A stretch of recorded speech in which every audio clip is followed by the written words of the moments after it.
Hey, it's Michelle. So it's day 5 of my 60-day soul cleanse. So it was a pretty okay day.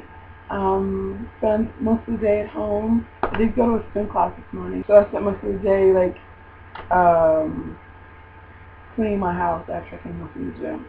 So it's a little bit before 10, and I promised myself that I'm going to be in bed by 10:30. So I'm going to make this quick. So today I wanted to talk about forgiveness. This is an issue that I have been, dealing with or trying to work through forever. I guess more specifically and with intention, probably in the last, you know, 2 years, right? Trying to wrap my mind around the idea of forgiveness, right?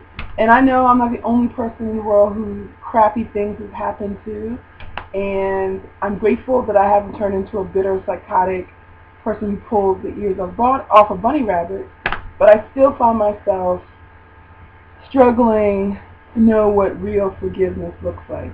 For me, most often, time just sort of heals the wound, but if somebody picks up the scab, it starts to gush like a freaking bullet shot, whatever. It gushes like a fresh wound. So obviously I haven't forgiven if I still have access to that level of pain. I'm aware that not forgiving someone or someone is truly hurting me the most because they're sort of gone on with their life.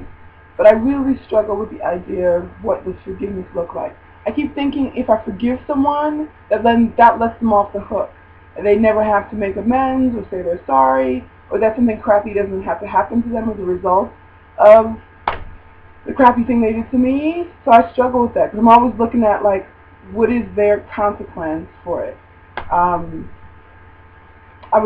My youngest sister, who's doing the raw food juice cleanse with me, came to visit with me on Saturday, and we're 15 years apart, but she is this amazing person. She's so wise to be so young. And I was telling her this is the reason I struggle with it. I struggle with it because I feel like if I forgive them, then they're going to have a good life. And they haven't had to do anything to make up for or make amends for the sledgehammer that they took from my life.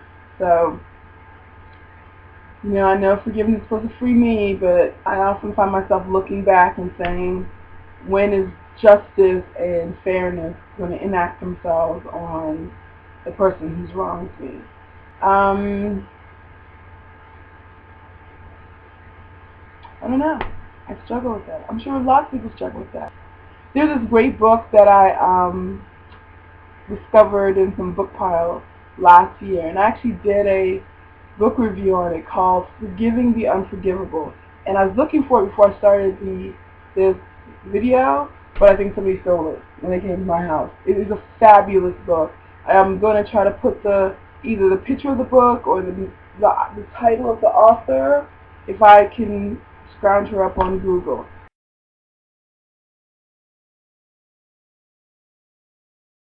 It really speaks to all the sort of horrible things that people do to other people, and you can still find a way to forgive them.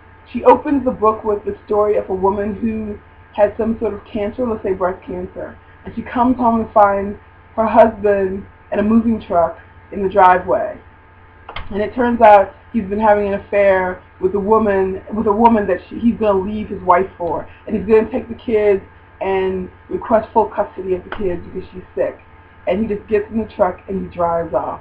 And that's how the book starts. And you're thinking, hell no, I would never forgive somebody some BS like that. But according to this author, she says that you can find a way to forgive. I find that stunning. I'd want to kill somebody.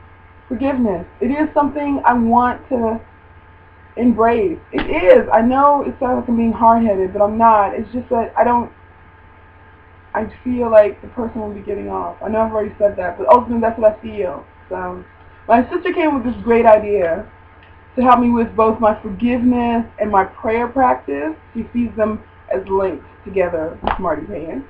And so she came up with this forgiveness and prayer basket. So this is a basket. Somebody give me a gift of a bunch of smelly stuff, and I saved the basket because it's a good basket. And she told me to get a bunch of index cards and put on there one word that comes to mind as you try to do this. So I have passion, grief, God, wholeness, heal, reconcile. I have names of people, from my family and people who wronged me in the basket. And she says, when I start the day off, get my basket, pull one card out without looking, and whatever's on the card, that's what I need to pray and meditate on. That's it. I'm over here working, y'all. I'm over here working. So, again, thank you everybody for the great advice on the prayer practice. Like I said, I'm going to try to put the name of the book and the author in here somewhere. So if you're interested, if you're also doing forgiveness work, tell me about that. Tell me how you've forgiven something that's horribly has happened to you and been able to move on and not keep looking back at the thing. And I'll keep telling you how my prayer and forgiveness basket works. Like I said, just put one word on a index card, put it in the basket, and boom, whatever you pull out, that's what you're supposed to be praying and meditating on for the day. So I thought it was a good idea.